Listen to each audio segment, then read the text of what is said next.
Kabilang ang United Kingdom sa international community na nagpaabot ng pakikiramay sa Pilipinas matapos tumama ang magnitude 7.8 na lindol sa Mindanao. Binanggit yan ng British Embassy in Manila sa pagdiriwang ng kaarawan ni King Charles III.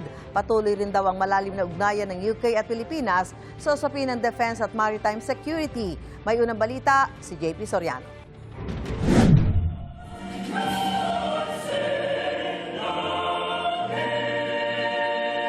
Sa selebrasyon ng British Embassy in Manila para sa the birthday of His Majesty King Charles III, nagpaabot ng pakikiramay si British Ambassador to the Philippines Sarah Halton sa Pilipinas matapos ang magnitude 7.8 na lindol sa Mindanao. I would like to express our heartfelt condolences to all those affected by the recent earthquake in Mindanao.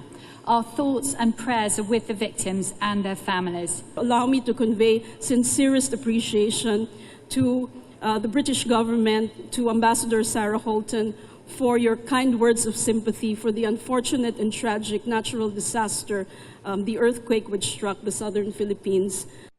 Bukod sa UK, nagpaabot ng pakikiramay at kahandaan para tumulong para sa Mindanao sina Japanese Prime Minister Sanae Takaichi, New Zealand Prime Minister Christopher Luxon, pati na rin ang mga bansang Australia, United States, France, Saudi Arabia at China, pati ang Taiwan Ministry of Foreign Affairs at United Nations Philippines.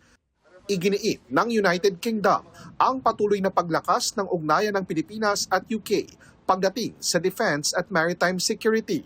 Kabilang na dito ang anay pag-usad ng kasunduan para mabuo na ang Status of Visiting of Forces Agreement o SOVA. Binigyang diin ng UK na patuloy ang kanilang pagsuporta sa Pilipinas sa pamamagitan ng pagkilala sa 2016 Arbitral Award.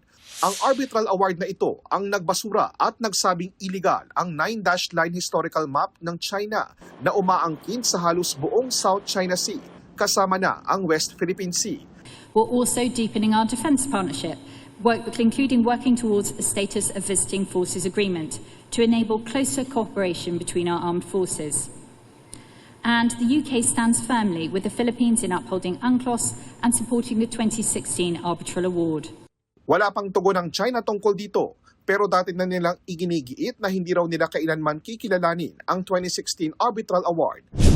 Naging daan din ang pagdiriwang na ito para ipaabot ng British Embassy sa Pilipinas ang personal na pagkilala ni King Charles sa kontribusyon ng mga Filipino nurses sa UK.